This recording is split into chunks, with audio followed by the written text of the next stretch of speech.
진리의 말씀은 반복을 해야 돼요. 우리가 이렇게 들으면 알 것 같아요. 귀에 익숙하면 또 우리가 알고 있다고 그렇게 착각을 합니다. 근데 내가 알고 있다, 깨달았다라고 하는 것을 무엇으로 증명할 수 있느냐 하면 내 삶이 되어 있느냐. 내가 깨달은 말씀, 내가 믿는다라고 하는 그 깨달은 말씀이 나의 인격화되어지고 나의 삶이 되어질 때에 비로소 내가 그 말씀을 깨달은 거예요. 익숙해 알고 있는 것을 우리는 나의 수준이라고 절대로 착각을 해서는 안 됩니다. 그래서 우리의 삶이 자연스럽게 진리가 삶이 되어야 될 뿐만 아니라 어떤 환경 속에서도 그 진리가 우리의 입에서 여러 가지 다양한 각도로 방법으로 표현되어지고 증거되어야지 된다라고 하는 겁니다. 하나님의 건축의 완성, 창조 의도라고 하는 큰 주제를 가지고 말씀을 나누려고 하는데, 사실 이것은 성경의 개관이라, 성경의 맥이다, 이렇게 볼 수 있는 것입니다. 우리가 산다라고 하는 것은 시간 속에서 삽니다. 우리가 시간을 떠나서는 존재할 수 없지요. 살아있다는 것은 시간 속에서 살고 있는 거지요. 우리는 하루 24시간을 가지고 삽니다. 일주일을 가지고 또 살고, 한 달을 가지고 살고, 연으로 살고, 우리의 삶 속에 이렇게 시간으로 사는데, 우리 개인의 시간이 있을 뿐만 아니라 역사에도 시간이 있다는 겁니다. 왜냐하면 하나님께서 천지 만물을 창조하셨기 때문에 시작이 있으면 반드시 끝이 있을 수밖에 없는 겁니다. 시작은 있는데 영원하다, 그건 우리 인간 세계 속에서는 없습니다. 하나님은 시작도 끝도 없는 분이시기 때문에 하나님은 영원한 분이지요. 그러나 인간은 지음을 받은 존재이지 않습니까? 아담이 지음을 받았듯이, 내가 이 세상에 태어났듯이 우리의 시작은 반드시 끝이 있다는 겁니다. 그래서 하나님의 창조의 목적은 반드시 완성이라고 하는 끝이 있는데, 그 하나님의 창조의 의도, 목적이 완성되어지는 것은 하나님이 만드신 시간 속에서 진행이 되어지고 있다는 거지요. 우리는 아침에 일어나면서부터 시간을 들여다보고 늘 시간을 보면서 시간에 맞추어서 살아갑니다. 시간을 무시하고 살아가는 사람은 인생에 목적이 없는 사람이에요. 그냥 존재하는 사람은 시간 별로 신경 쓰지 않습니다. 여러분, 노숙자들이 신경 쓸까요? 시간에 대해서? 신경 쓰지 않습니다. 그러나 정상적인 사람은 시간에 의해서 살아가고 있다는 겁니다. 우리의 인생이라는 시간도 있지 않습니까? 우리는 나이로 표현합니다마는 그 나이가 시간이라는 거지요. 인생에 각자의 시간이 있어요. 인류에도 시간이 있습니다. 그래서 어떤 분은 지금의 시대가 24시가 가까웠다라고 표현을 하시는 분이 있습니다. 그렇습니다. 사람들은 이 세상에 되어져 가는 모든 현상들을 바라보면서 말세다라고 말합니다. 말세에 어떤 징조가 있을 것을 하나님의 말씀을 하셨지만은 그 말씀에 근거하지 아니해도 정상적인 사람이라고 하면 세상에 돌아가는 걸 보면은 참 이건 속된 말로 미쳤다라고 생각할 수밖에 없는 그런 현상들이 일상화되어 있다는 거예요.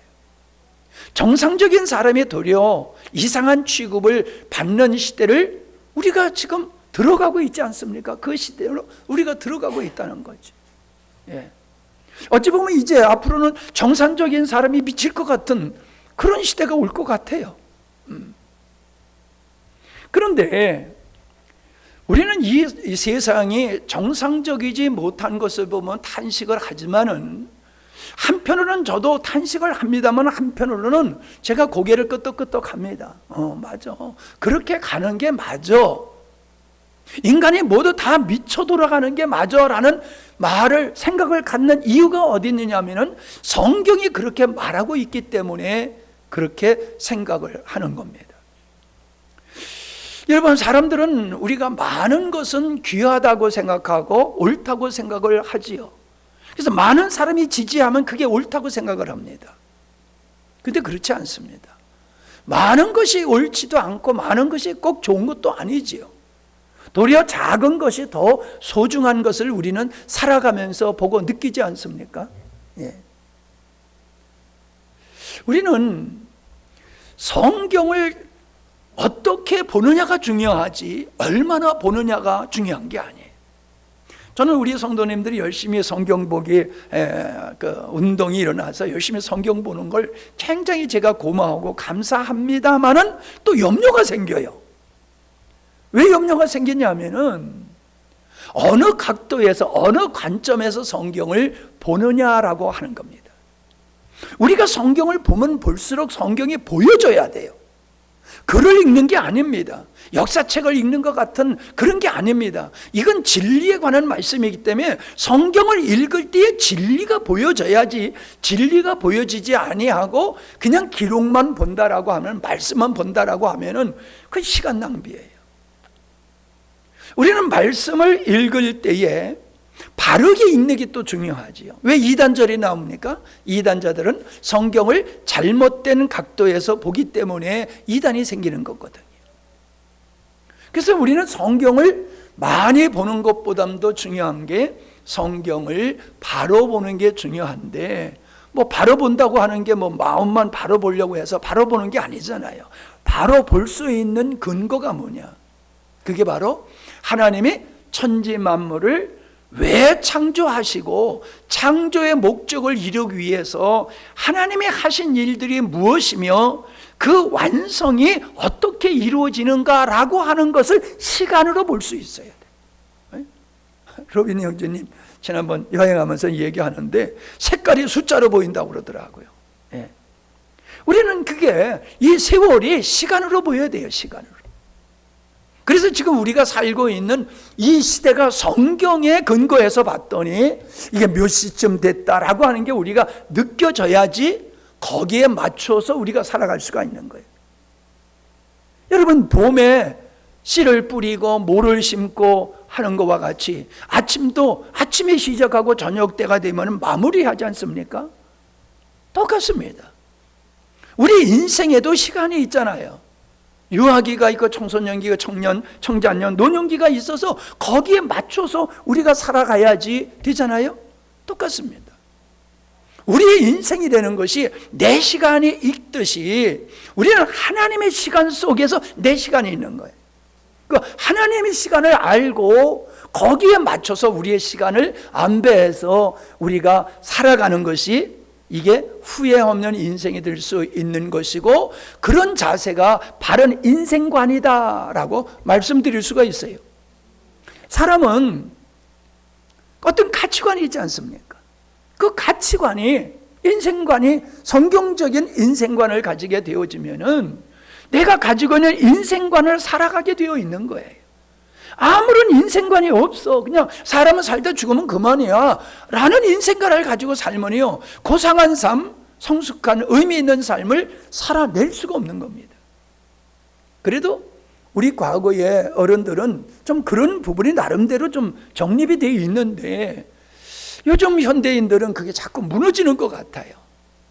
그냥 존재하는 거예요. 그냥 존재를 위해서 살아가는 것 같아요. 그러니까 건강한 정체성이라든가 가치관이라든가 인생관 이런 게 없다 보니까는 그냥 상황에 맞춰서 그냥 살아가는 거예요. 상황에 따라서. 주관이 없어요. 기준이 없어요. 진리가 없어요.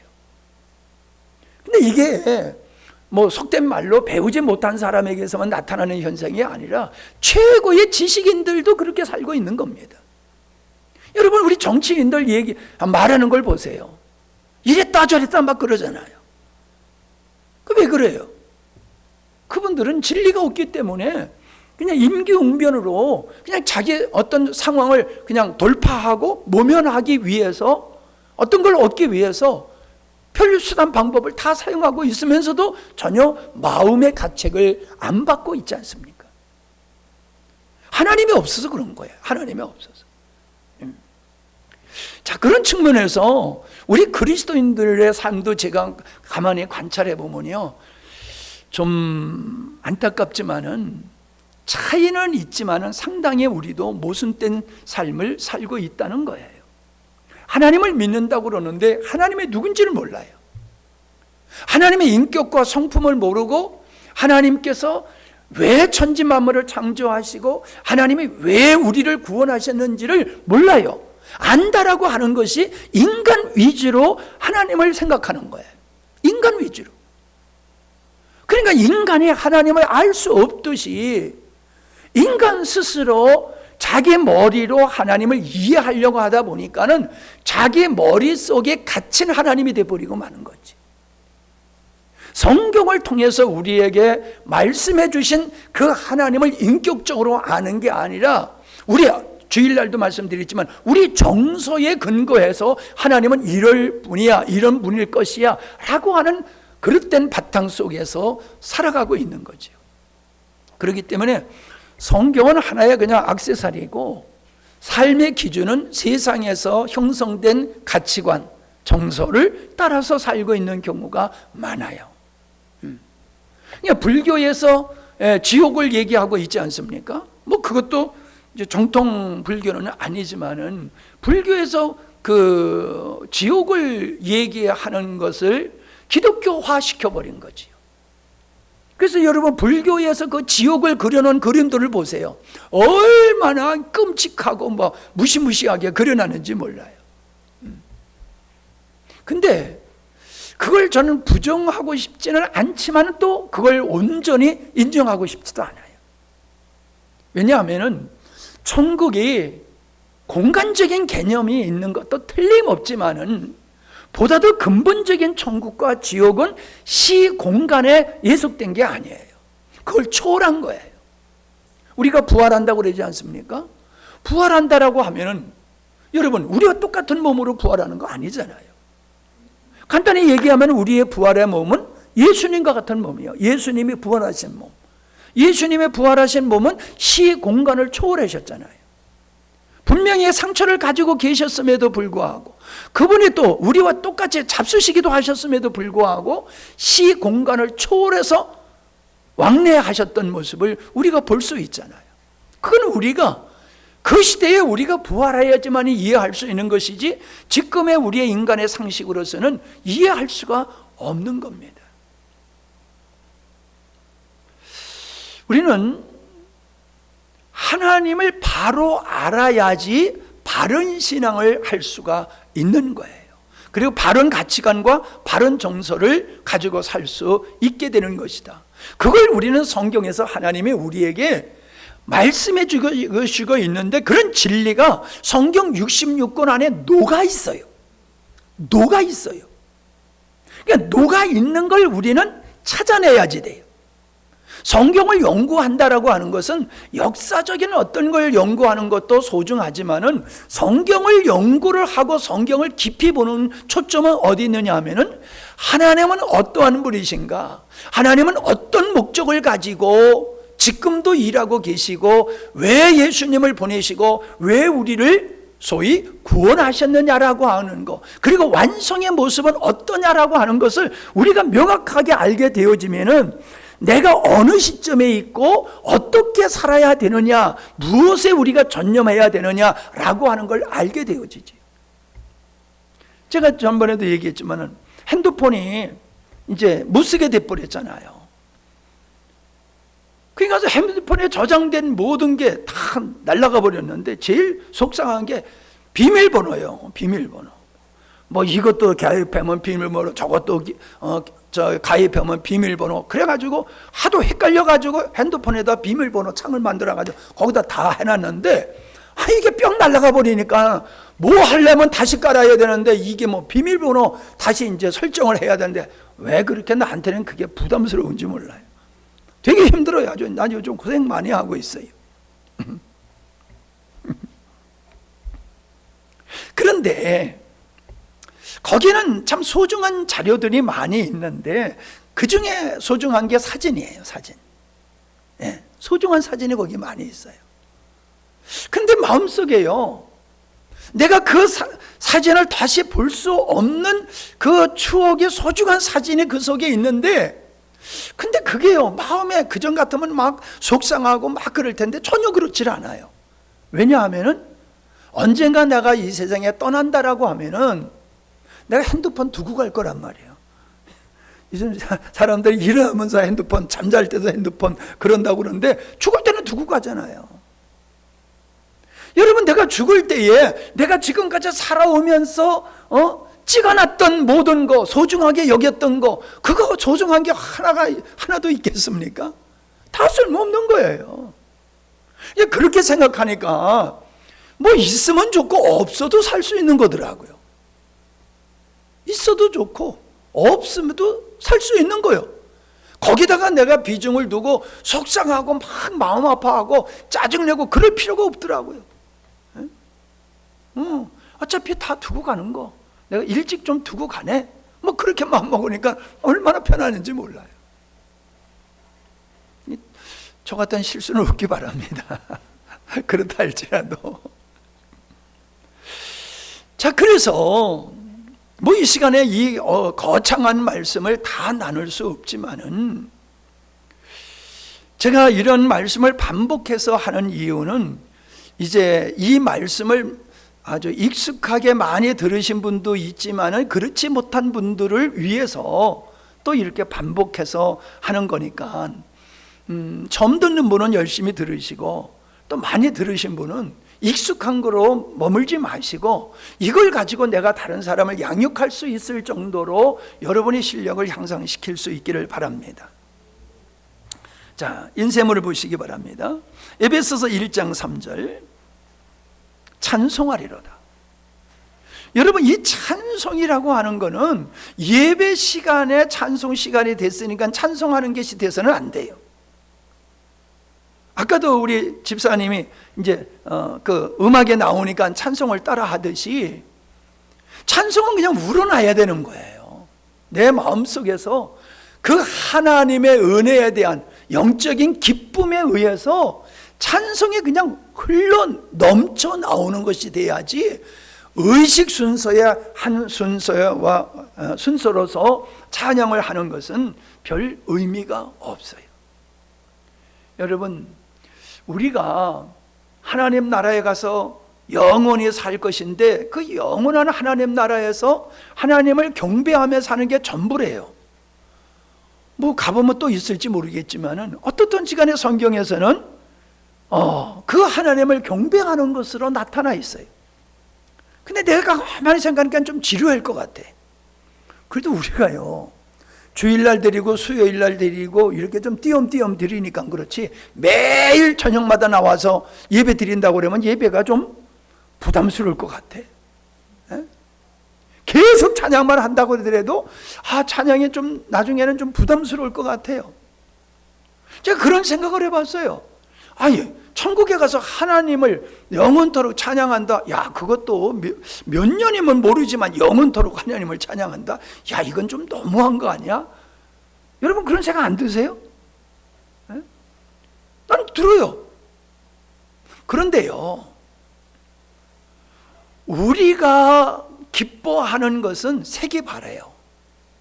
색이 바라요. 감정도 바라고 바라요. 근데 하나님이 우리를 위해서 하신 일은 영원토록 빛이 바라지 아니하고 그 감격은 영원할 수밖에 없는 건데, 그게 뭐냐면 우리가 하나님의 자녀가 되는 겁니다. 여러분 생각해 보세요. 하나님의 자녀가 된다는 걸 가만히 생각해 보세요. 이게 보통입니까? 예수님께서 아버지의 뜻을 이루시고 이제 하나님 우편에 계시는데, 우편에 있다고 하는 것은 하나님이 가지고 있는 모든 영광에 참여함을 의미하는 것이거든요. 그 하나님의 천군 천사들의 찬양과 경배를 영원토록 받으실 만한 그 위대하신 하나님의 자녀가 된다라고 하는 거, 여러분, 이 땅에서 우리가 그걸 감격하게 되어지면 우리 입에서 찬양이 나오고 예배가 기쁘고 즐거울 수밖에 없는 겁니다. 그러나 이 땅에서 우리가 맛보는 거는요, 진짜 우리가 가서 누릴 거에는 비교가 안 되는 끄트머리에 가끔 우리가 맛보는 것 가지고도 우리가 하나님을 이렇게 기쁘고 즐겁게 예배하는데 그날은 어떠겠어요? 그러니까 찬송하리로다, 이 고백이 정말로 우리 마음속에서 흘러넘쳐야 될 줄 압니다.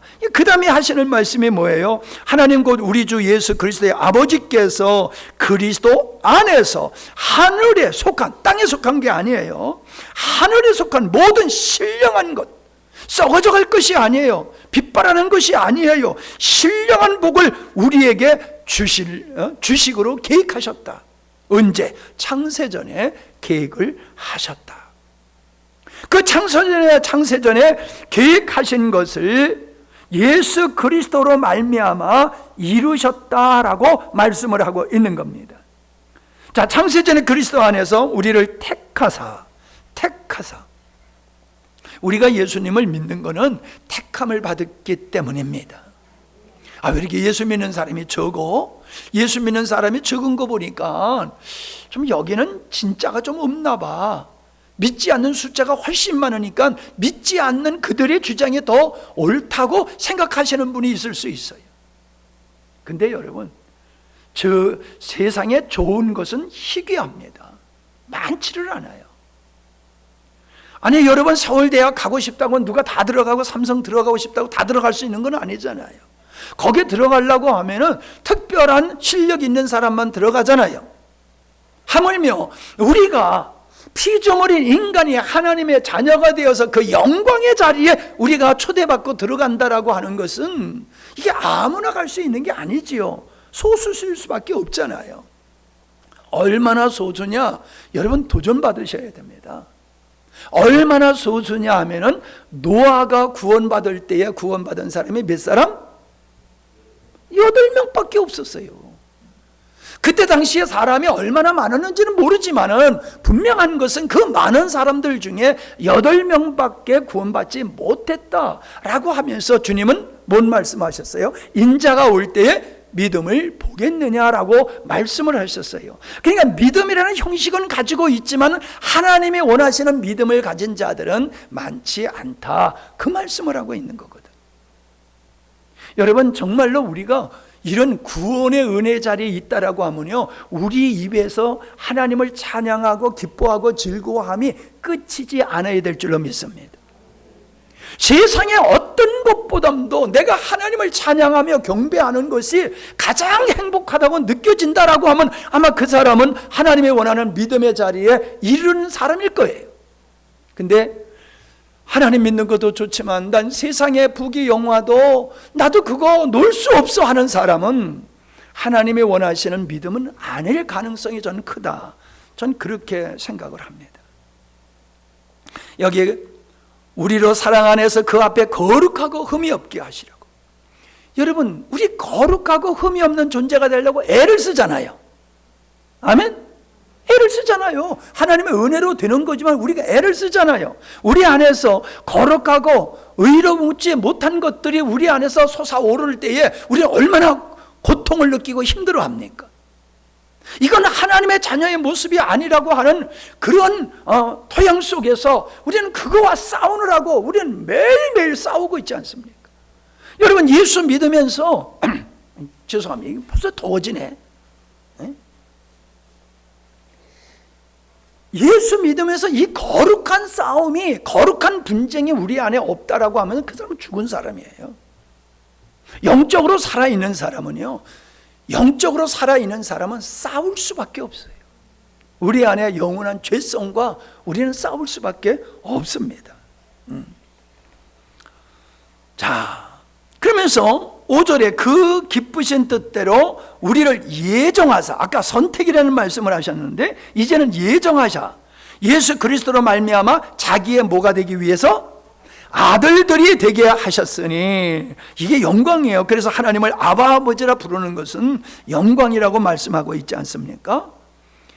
자, 아들이 된 사람은 하나님을 찬양할 수밖에 없어요. 6절, 이는 그의 사랑하시는 자 안에서 우리에게 거저 주시는 바 그의 은혜의 영광을 찬미하게 하려 함이라.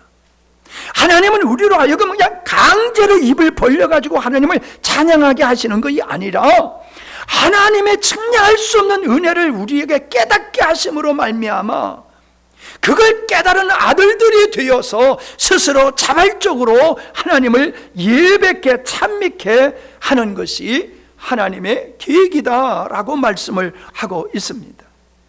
우리가 그리스도 안에서 그의 은혜의 풍성함을 따라, 하나님의 은혜의 풍성함이 뭡니까? 값없이 하나님의 자녀가 되어서 값없이 하나님의 은혜를 입음으로 말미암아 그 영원하신 하나님의 은혜를 찬양케 하는 것, 그 은혜의 풍성함을 따라 그의 피로 말미암아 구속 곧 죄사함을 받았으니, 죄사함을 받은 것은 지옥 갈 자를 천국 가기 위한 수단으로, 과정만으로 생각하면 안 됩니다.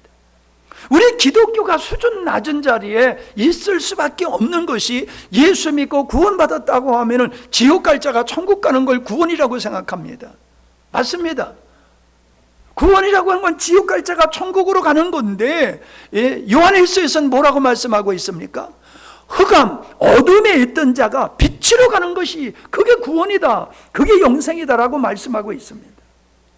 그러니까 우리가 천국 생활한다고 하는 것은 뿅 하고 천국만 가는 게 천국이 아니라, 우리가 죄와 사망의 노예가 되었던 그 삶, 그래서 불의한 열매를 맺고 살던 우리의 삶 속에서 빛의 자녀가 되었고 생명, 하나님의 생명의 사람이 되어서 우리가 하나님의 자녀다운 영광스러운 삶을 살아가는 것, 그것을 위해서 주님은 우리 죄를 사하시고 우리를 구원하셨다라고 하는 것입니다. 우리의 지혜와 총명에 뭐가 넘쳐야 되느냐? 세상의 지식은 가득히 있어요. 세상의 지식은 가득히 있는데 인생이 뭔지는 몰라. 죽으면 어디로 가는지도 몰라. 더 끔찍한 거는요, 예수를 평생에 믿어도 하나님의 그 신령한 하나님의 그 지혜, 하나님의 창조의 계획을 몰라. 머리는 좋아서 세상 것은 아주 그냥 잘 알고 있는데 영적인 데는 깜깜해. 불쌍한 사람이죠. 우리는 세상의 모든 것도 소중하지만은 그거에 앞서서 그 소중한 모든 것이 정상적으로 쓰임받기 위해서는 우리의 지혜에, 우리의 총명에 하나님의 지혜가 담겨져 있어야 될 줄로 믿습니다.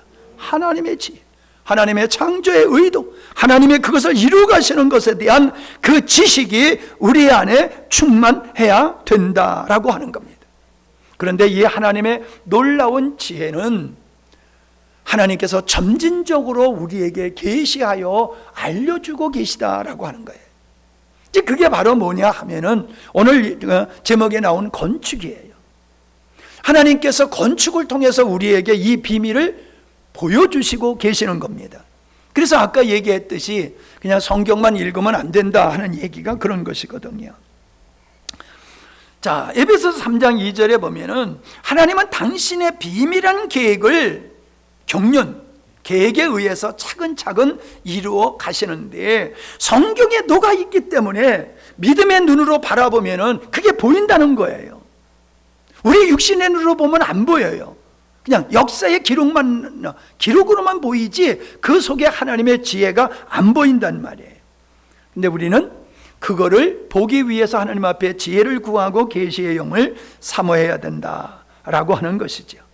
자, 창세기 1장 27절입니다. 하나님은 사람을 누구의 형상대로 지으셨다고요?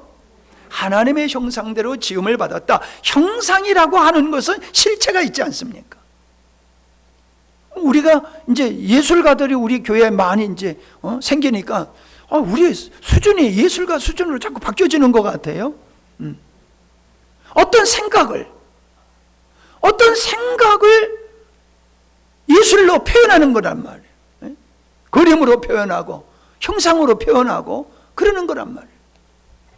실체가 있어야지 형상이 있을 수 있는 거잖아요. 실체가 없는데 형상만 있으면 그건 아무것도 아니잖아요. 여러분, 예수 그리스도는 누구의 형상이라고 그랬어요? 고린도후서 4장 4절에 그리스도는 하나님의 형상이다. 인간을 하나님의 형상으로 지었다 하시더니 이제는 예수님이 하나님의 형상이다. 더 구체적인 거지요. 왜 그렇습니까? 아담은 형상일 뿐이지 하나님의 영이 그 안에 없는 존재예요. 근데 예수 그리스도는 성령으로 잉태하시고 예수님은 아버지가 내 안에 계시다라고 말씀하고 있는 거예요. 신인 연합체가 예수님이에요. 인간과 신이 연합되어서 하나로 존재하는 인격체가 예수님이란 말이에요. 그분의 하나님의 아들이 된다고 하는 것은 예수님과 같이 하나님과 일치 연합되는 존재를 말씀하고 있는 것이거든요. 그러니까 형상 속에 실제가 들어오니까 온전하게 되는 거잖아요. 하나님이 원하시는 건 그거예요. 인간을 피조물로 만들었지만은 그 인간 속에 하나님의 실체를 넣어 주심으로 말미암아 예수님과 같은 존재로 만드는 거예요. 그래서 예수님이 뭐라고 그랬어요? 나를 본 자는 요한복음 14장 9절에서 나를 본 자는 아버지를 보았다. 그래서 어찌하여 나를 아버지를 보여달라고 하느냐? 여러분, 예수님이 말씀하세요. 나를 본 자는 아버지를 본 자야. 여러분, 그 말은 뭐예요? 아버지가 내 안에 계셔. 그래서 그분이 말씀하신 대로 나는 말을 하는 것이고 그분이 내 안에서 역사하심을 따라 나는 기사와 표적을 행한 거야 라고 말씀하고 있잖아요. 다시 말하면 예수님은 스스로 어떤 일도 행하지 않으셨다는 거예요. 당신 안에 계신 하나님으로 말미암아 사는 삶을 예수님이 사셨다는 거예요. 그게 왜 중요해요? 예수님과 같은 아들이 된다. 그게 로마서 8장 29절이잖아요. 시작.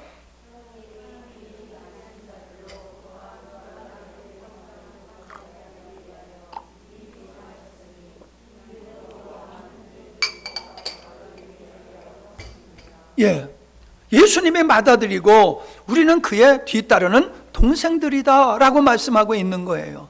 그러니까 우리를 구원해서 하나님의 자녀로 삼으셨다고 하는 것은 신분의 변화만을 얘기하는 게 아니라 신분의 변화, 죄인이 의인이 되는 신분의 변화, 하나님의 원수 되었던 우리들이 하나님의 자녀가 되었다는 신분의 변화도 있지만은 실제적으로 우리는 하나님의 생명을 가진 자로서 하나님의 자녀 예수님과 같은 존재로 거듭나는 게 그리스도인이다 라고 말씀을 하고 있는 겁니다.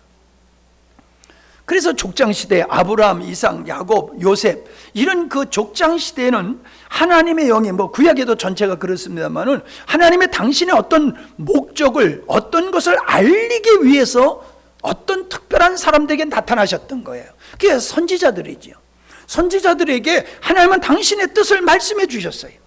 당신의 뜻을 말씀해 주셨어요. 내가 이렇게 할 거다, 이렇게 할 거다. 그대로 다 이루어졌잖아요. 그러나 이스라엘 백성들이 애굽에서 있다가 출애굽을 해서 시내산에 왔을 때 하나님은 모세에게 성막을 지으라고 명하셨지요. 그것도 네 맘대로 지라가 아니라 설계도를 쫙 말씀해 주시고 이대로 져라.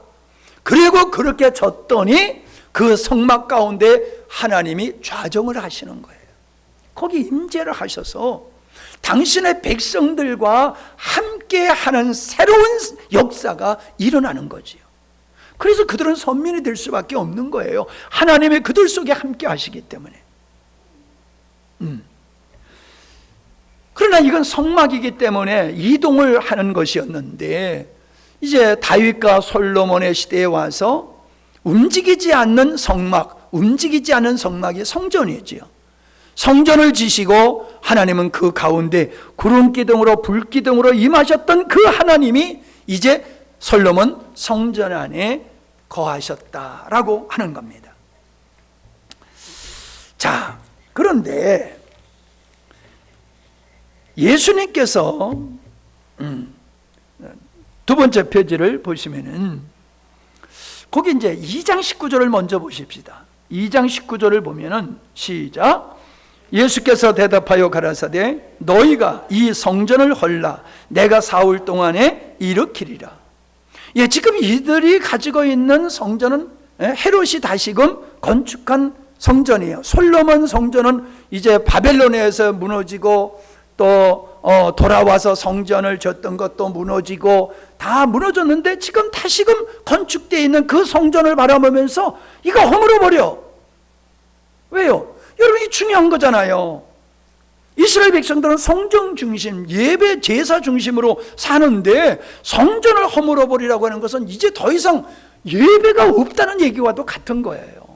제사장이 있어야 되고 제물이 있어야 되고 성전이 있어야지 되는데 성전을 허물어버리라. 그러니까 이게 완전히 구약을 그냥 완전히 박살내버리는 것 같단 말이에요. 왜 그렇습니까? 그거는 모형이라는 거지요. 하나님이 너희들과 인간들과 함께 하실 거라고 하는 모형이 성전이었다.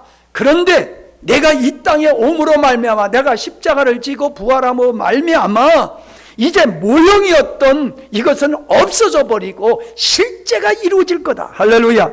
실제가 이루어질 거다. 그 말씀입니다. 며칠 동안에 지으리라?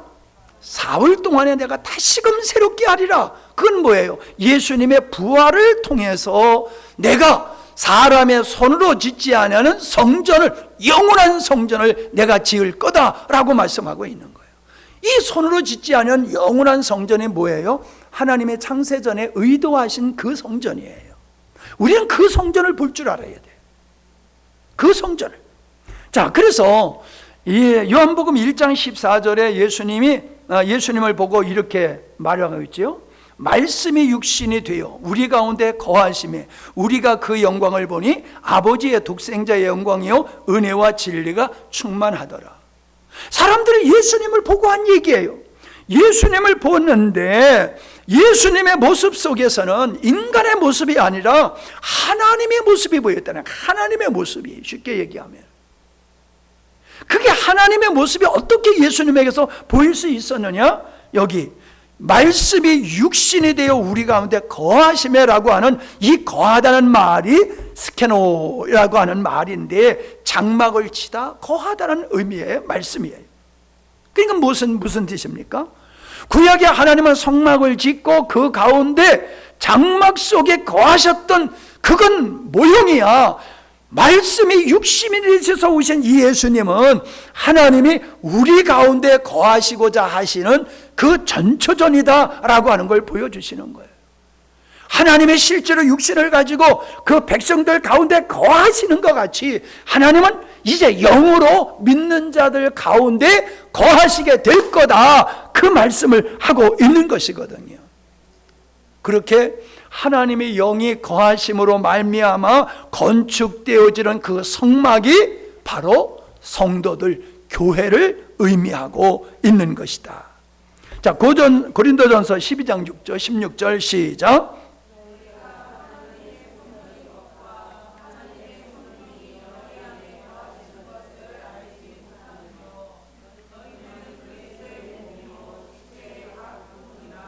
너희가 하나님의 성전이다. 분명히 말씀하셨어요. 우리는 작은 성전이에요. 작은 개개인의 성전이에요. 성전에는요 하나님이 계셔야지 성전이 되는 거예요. 아멘이죠? 하나님이 안 계신데 성전이 될 수가 없어요. 옛날에는요 예배당을 성전이라고 그랬어요. 여러분, 예배당은 그냥 예배 드리는 곳이에요. 그러니까 성전이라고 말할 수는 있겠지요. 그러나 예배당이라니까 여기 마귀가 틈타지 못하고 귀신이 역사 못하는 곳이 아니에요. 하나님이 계시는 지성소에는 인간이 들어갈 수가 없었어요. 들어가면, 죄인이 들어가면 다 죽었어요. 근데 우리는 들어와도 안 죽잖아요. 죄인이 와서 도둑질 해가도 안 죽잖아요. 성전이 아니에요. 그냥 건물이에요. 하나님을 예배드리는 예배당이에요. 예배당. 아멘? 근데 성전은 누구냐? 우리가 성전이라는 거예요. 우리가 예수님을 모시고 있는 우리가 성전이라는 거예요. 그래서 하나님의 성전인 너의 몸을 더럽히지 말아라, 그렇게 말씀하고 있는 거예요. 여러분, 우리가 왜 꾸중물 먹지 말아야 됩니까? 성전을 보존해야 된다는 거예요. 야, 술 먹는 게 죄냐 아니냐, 이런 측면으로 접근하면 안 돼요. 그런 측면으로 접근하면요 먹어도 괜찮아요. 먹는 분들이 하는 얘기가 이거 음식이야 라고 하는 것 같이, 스님들도 그러잖아요. 아, 이 곡주야. 재밌는 얘기 들었어요? 예, 저기 여수에 지난번에 김준호 그 집사님이 4월 초파일 되기 전에는 절에서 생선을 하나도 안 시키더니 4월 초파일이 지내니까 그 다음에 그냥 왕창 시켜가지고 절에서 그냥 얼마나 많이 회를 시키는지 바빴다고 그런 얘기를 전해 들었어요. 우리는 그런 식의 성전이 아니에요. 우리는 예수님을 믿기도 하지만 내가 믿는 예수님이 어디 계셔? 내 안에 계셔. 우리가 왜 죄를 짓지 말아야 돼요? 거룩하신 하나님은 죄와 함께 하실 수가 없는 분이에요. 죄와 함께 할 수가 없어요. 그러니까 우리가 죄 가운데 있으면 거룩한 하나님과 아름다운 교제가 이루어진다 없다? 이루어진다 없다? 없다예요. 하나님의 성전은 금으로 되어 있잖아요. 금으로. 성경에 보면 나중에도 나옵니다만은 하나님의 성전은 다 금으로 덮어놨어요. 왜? 금은 신성을 의미하는 그 물질이거든요. 그러니까 성전 안에는 죄인이 들어갈 수가 없다라고 하는 것과 같이 그건 거룩해야 된다는 거예요. 거룩. 성전은 거룩해야 돼. 그게 성전이 보여주고 있는 것이거든요. 그러니까 오늘날 예수님을 모시고 사는 우리들은 성전이 거룩해야 됩니다.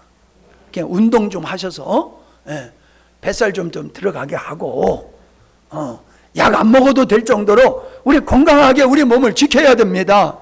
하나님의 성전을 우리가 막 굴려면 안 돼요. 영만 거룩한 게 아니에요. 우리의 육신 또한 로마서에 뭐라고 그랬어요? 피조물이 하나님의 자녀들이 나타나는 것을 학수고대하고 있단 말이에요. 여러분 여기가 왜 이렇게 아름다운 줄 아십니까? 하나님의 아들, 딸들이 많이 오니까 산천초목이 아주 그냥 좋아가지고 방글방글 웃어서 여기가 좋은 거요. 아니 크게 이왕 하려고 그러면 크게 하지 뭐 이렇게 인색하게 그냥 합니까?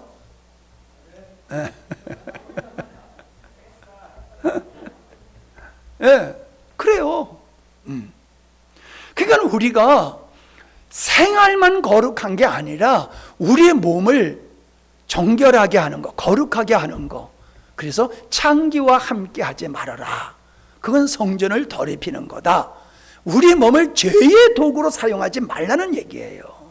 우리 몸을 육신적으로 아까 얘기했듯이 그런 정도가 아니라 우리의 몸을 죄와 혼합하지 않고 죄의 도구로 쓰지 않는 그러한 거룩한 의의 도구로 우리의 몸을 사용해야 된다고 말씀하고 있는 겁니다. 자, 하나님의 성령이 너희 안에 거하시는 것을 알지 못하느냐? 그런데 여러분 어떻게 생각하세요? 하나님이 우리 안에 계셔라고 하는 말씀을 여러분 담대히 하실 수 있습니까? 예, 담대히 하실 수 있어야 돼요.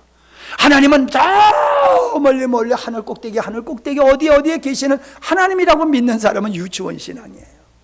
내가 믿는 하나님은 내 안에도 계시는 거예요. 내 안에도 계세요. 그걸 어떻게 할 수 있느냐? 야, 그 집은 내가 보여줘봐라. 이런 사람이 있을 수도 있겠지요. 내 안에 하나님이 계셔? 그럼 좀 보여줘봐. 그런 질문을 받으실 수 있을 거예요. 근데 하나님은 영이시기 때문에 우리는 꺼내 보여줄 수는 없어.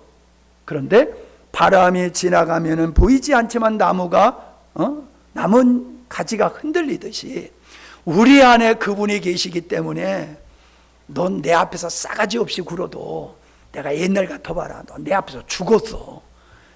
그래도 내가 너 봐주고 있잖아. 이뻐해주고 있잖아. 이게 하나님이 내 안에 계신 증거야. 너 옛날엔 내가 너하고 수박소리 많이 했잖아. 근데 지금 수박소리 하러 가자고 그래도 안 가고 있잖아. 이게 하나님이 내 안에 계신 거야. 아멘? 여러분 우리가 하나님이 우리 안에 계시다는 것은요, 그분으로 말미암아 변화된 우리의 성향, 성품, 기질 이런 것인 줄로 믿습니다. 여러분 사람들은요 자기 자신을 변화시키려고 애를 써도 변화 못 시켜요. 돌을 닦고 수도를 하고 별짓을 다. 내가요 그랬잖아요. 금식기도 20일 2번 해왔다고요.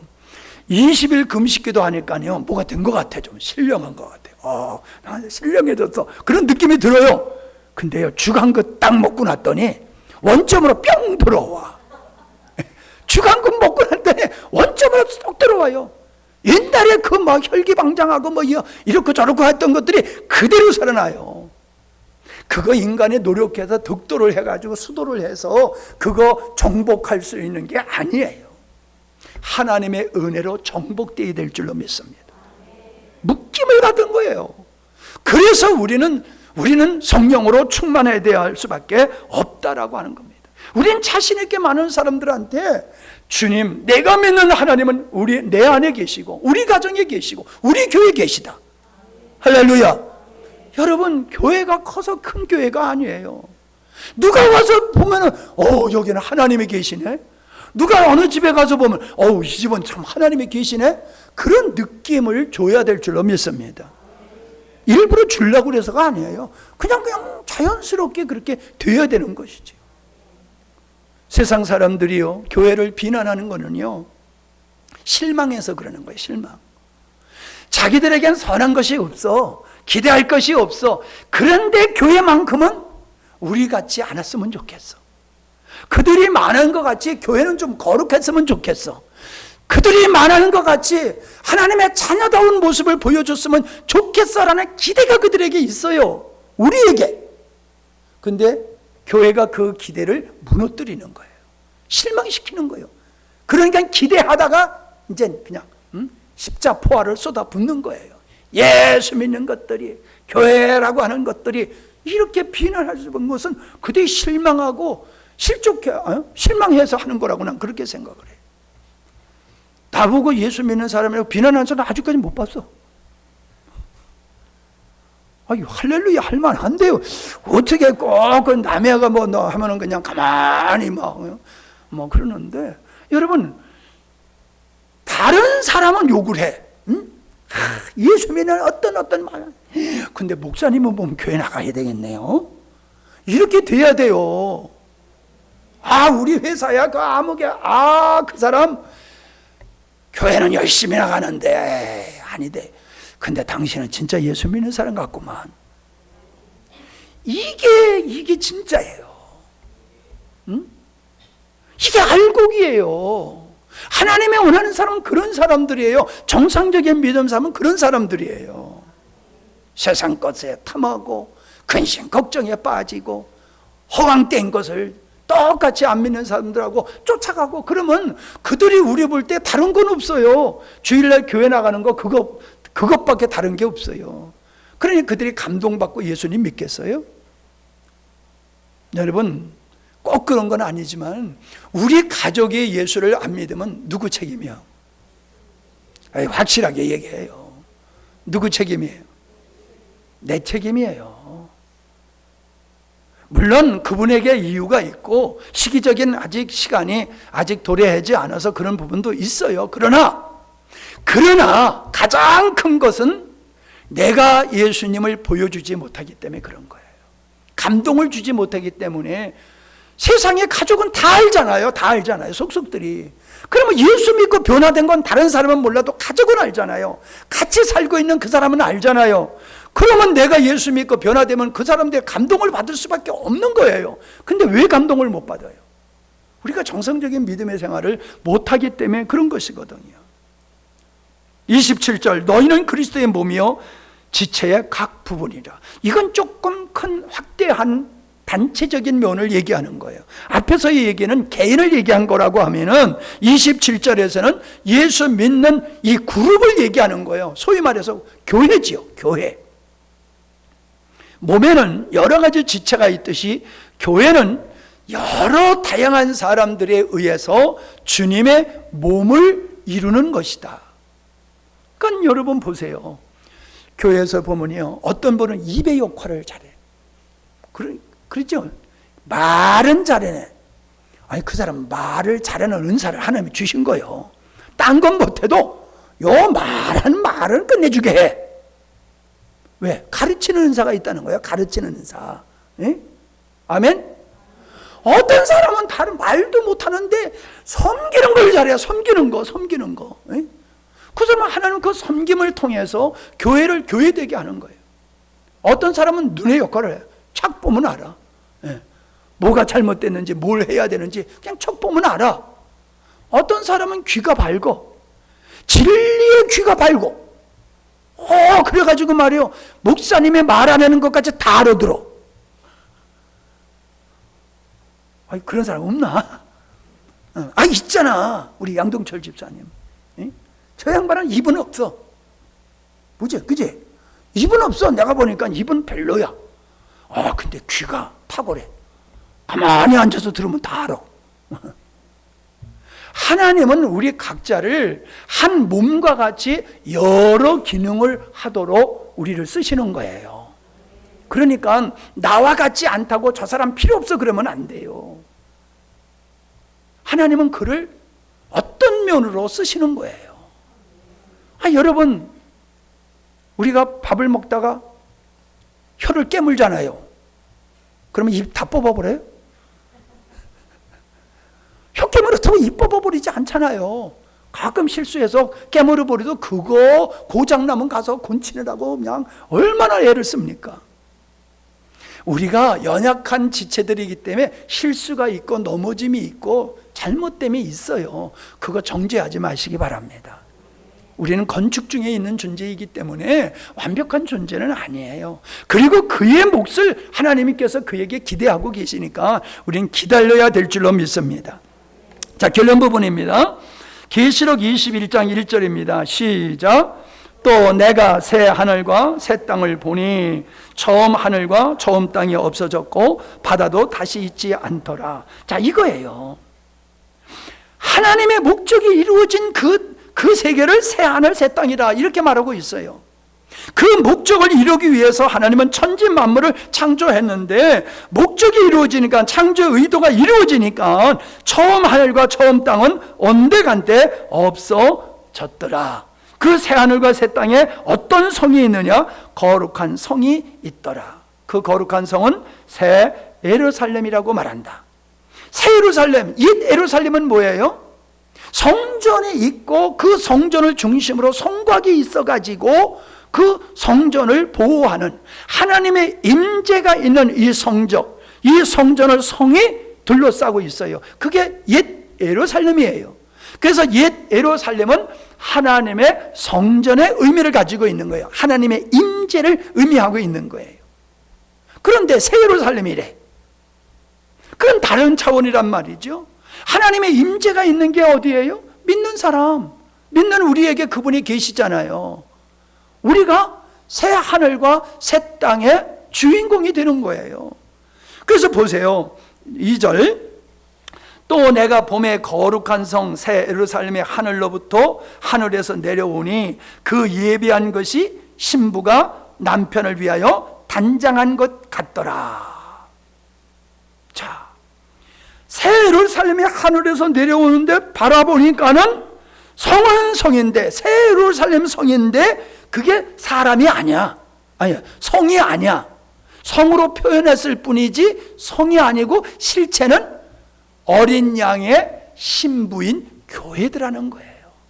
그 교회를 성으로 표현하고 있는 거예요.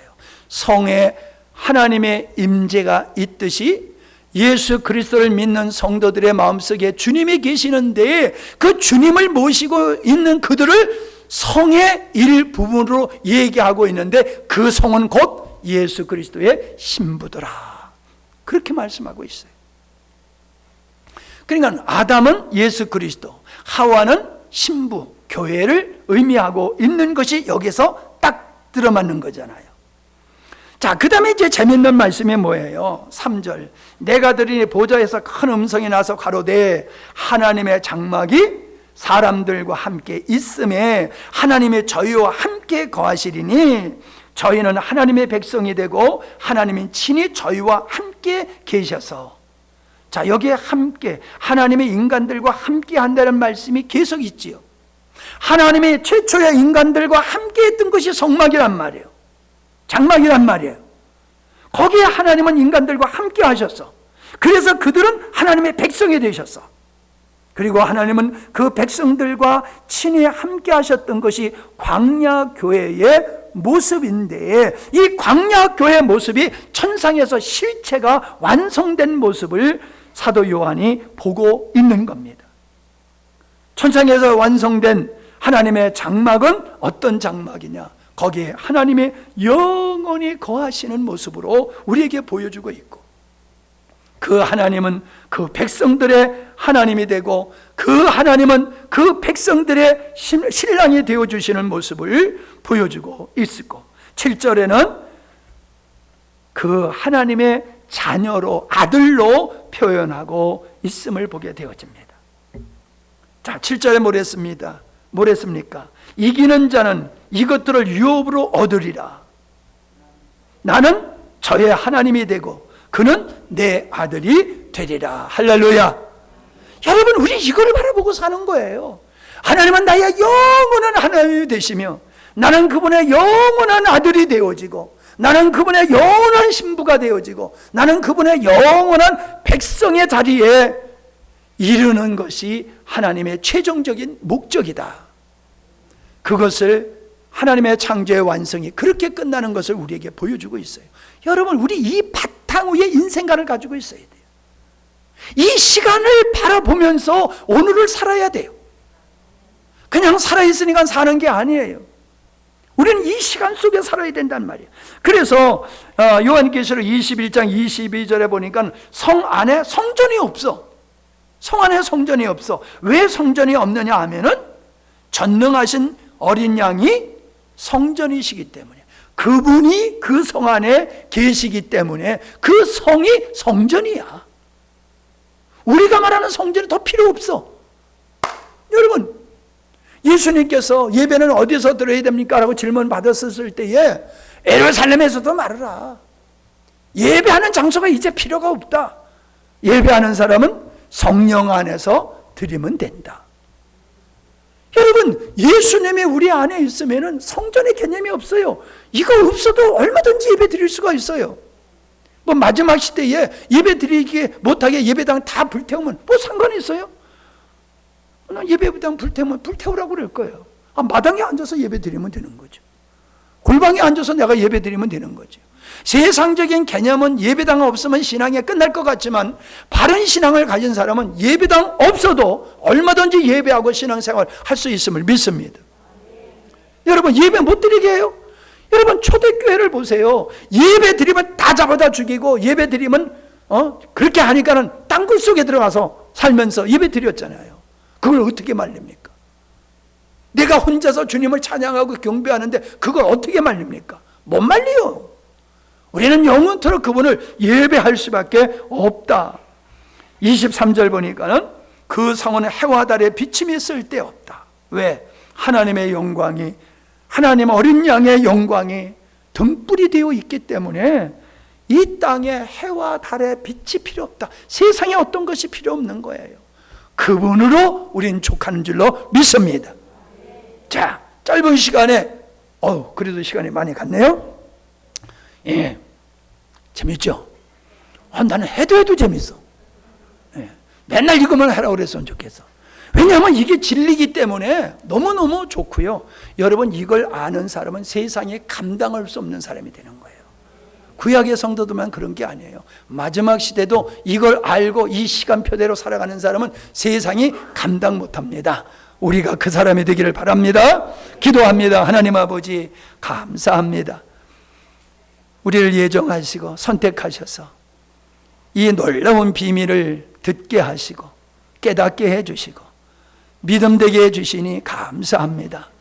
하나님, 종교적인 자리에 머물러서 착각하지 않게 하시고 생명이신 주님으로 하나님의 시간표를 바라보면서 깨어있는 믿음의 생활하는 우리 모두가 되게 하여 주시옵소서. 하루 종일 일하고 피곤한 육체를 가지고 와서 주님을 찬양하며 경배하며 말씀으로 또 우리를 다지고 만들어가게 하시니 감사합니다. 이 짧은 시간에 주신 말씀이지만은 이것이 한 귀로 듣고 흘려보내는 것이 되지 않게 하시고 우리의 살과 뼈가 되게 하시고 인격이 되게 하시고 삶이 되게 하여 주시옵소서. 하나님, 연약한 아들을 주께서 붙잡아 주시고 이 고난 속에서 귀한 아들이 하나님을 더 가까이 하며 그로 인하여서 우리 온 성도들이 한마음 되게 하시고 또한 큰 은혜의 자리로 나갈 수 있는 기회가 되게 해 주시옵소서. 하나님이 모든 것의 주관자이심을 믿습니다. 연합하여 선을 이루시는 하나님을 찬양과 영광을 돌려오며 예수님의 이름으로 기도하옵나이다. 아멘.